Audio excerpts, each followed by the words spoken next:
Hey guys, this is Twilight Fanfics Reader, and I'm going to be reading the continuation of Midnight Sun. This is the fanfiction part. Stephanie Meyer only posted chapters 1 through 12, and these are chapters 13 to 14. Another person, her username is HobbyGirl757, did the same thing, except the continuation wasn't Microsoft Sam's voice, and Microsoft Sam's voice isn't very appealing to people, so I decided that I'd read it. So here I go. Chapter 1. Chapter 13. Balancing. I could still feel Bella's warmth in the car, though I'd already put miles between us. I drove quickly towards home to make my nightly appearance, knowing that soon I would leave again to take Solon's and Belen's James. Although a part of me still felt voyeuristic, the quiet comfort I had found in watching her sleep, hearing her whisper my name, was not something I could easily give up. As soon as I walked into the house, I heard chattering in the living room. My family was arguing, and yet again I found myself the center of their attention. Of course, they all knew of my plan to spend the day with Bella on Saturday, and we were currently in loud dispute over whether or not a thing should be allowed. Allowed, as if I were a child and needed their permission. I rolled my eyes when the conversation came to an abrupt halt as I entered the room. "No, please continue," I said sarcastically. "Sounds like it was just getting interesting." "Edward, we're merely discussing the situation, and what it could potentially mean for our family," Carlyle told me calmly. "Your decisions affect all of us now, and we just want to make sure that you're taking all the necessary precautions. No one is accusing you of anything." "I already told them they don't have anything to worry about," Alice added, a wide grin spreading across her face. "You love her, and you're not going to hurt her." "Right," I mumbled. "Thanks." I wish I could sound more confident, then some of Alice's faith in me would rub off, but with the memory of Bella's scent still burning in my throat and blurring my sense of reason, it was difficult to see things as clearly as she did. "See, he doesn't even trust himself," Rosalie said sharply. "Why should the rest of us?" "Rosalie," Esme scolded, sounding just motherly enough to make me chuckle. "Fine, let me know when I should start packing," Rose snapped as she flew from the room. I growled after her, but stopped when I noticed Emmett's glare. "Relax," he warned me. "She's just upset. No need for you to make it any worse. Speaking of which, are you sure this little date alone with Bella is such a good idea? Why put yourself in that position? I mean, is it really worth it, making yourself go through all of that?" I nodded and looked meaningfully at Alice, who smiled and let her mind wander over a dozen or so images of Bella and I together. Alone. Safe. I held on to each one of them as tightly as I could, trying to convince myself I was strong enough to make them reality. "Whatever," Emmett thought, smirking slyly as he too left the room. "But don't say I didn't warn ya." "Don't worry, Edward," Alice said kindly, noticing the worried look on my face as she bounded to my side. "Everything will be perfect."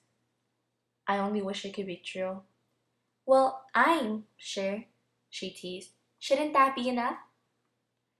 Needing to refocus my racing thoughts, I decided to spend the rest of the evening at the piano, much to Esme's delight. I played all her favorites, as well as the piece Bella had inspired. I let the music surround me, envelop me until my last of my worries had faded away. As soon as it was late enough, I took off into the night with a renewed sense of confidence. I wondered how it was possible that each night when I ran away from my family and all that was familiar, every step closer to Bella felt more like home. I hurried to her window, climbed in noiselessly, and watched her in awed silence as the beauty of my Bella sleeping. There was something different about her tonight, though, and I could once again wishfully think that I could get a glimpse into her mind. Her face remained calm, not a single worried line taking away any piece of her face, yet she was obviously restless. She tossed and turned, and several times she started herself awake, though her eyes did never stay long open enough to focus on anything around her. In perfect stillness, I kept a careful distance until she fell into a deeper dream-filled sleep. She didn't speak as often as usual, although I was excited to hear my name escape from her lips more than once. "Edward," she said softly, and I instinctively leaned closer as my body fought against my common sense.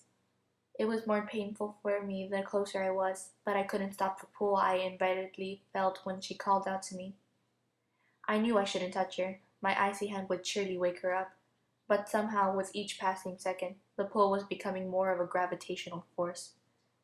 Edward, stay, she mumbled, turning from her back onto her side so she was facing me. More. Her unconscious request was enough to break the last of my resolve. Like a fool with absolutely no self-control whatsoever, I reached out and gently brushed a piece of her hair away from her face, careful not to touch her skin. Her head tilted towards my hand like she knew I was there and longed to be near. The hint of a smile played at the corner of her mouth. She sighed, her warm breath washing over my face, which was now just inches away. I felt the familiar burn intensify, but miraculously it was overshadowed by the electric current that once again seemed to pass between Bella and I.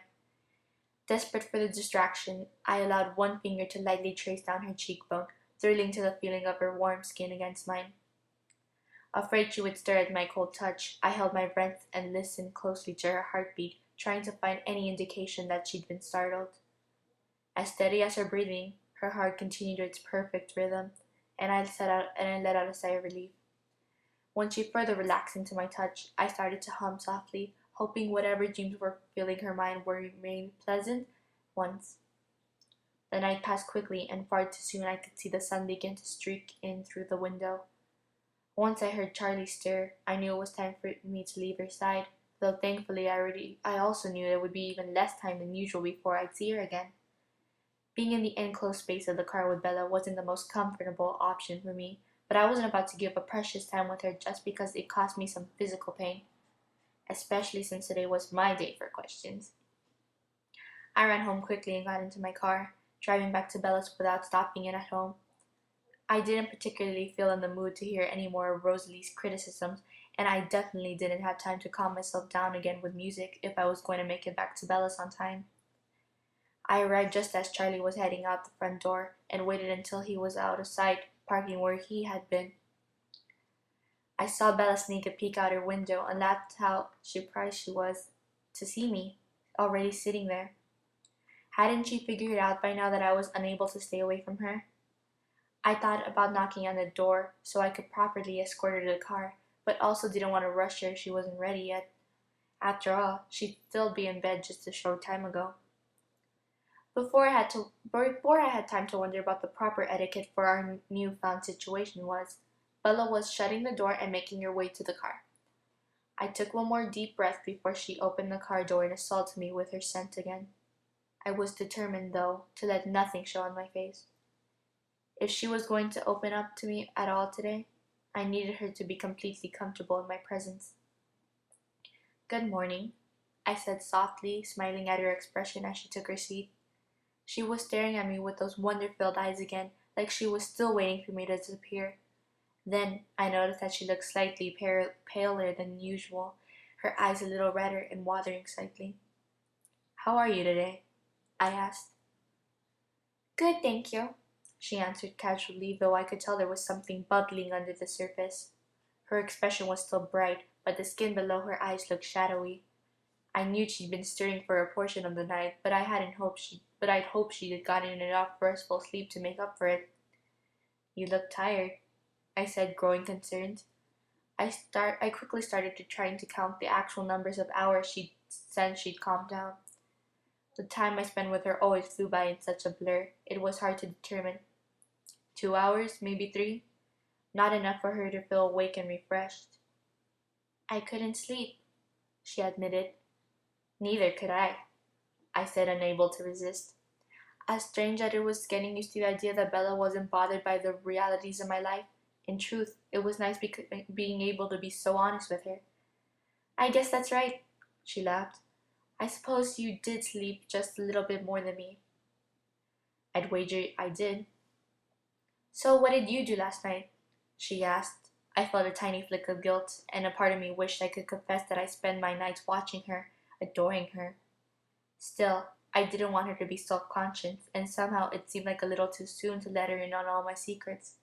She'd already learned far more than I ever intended on telling her, and today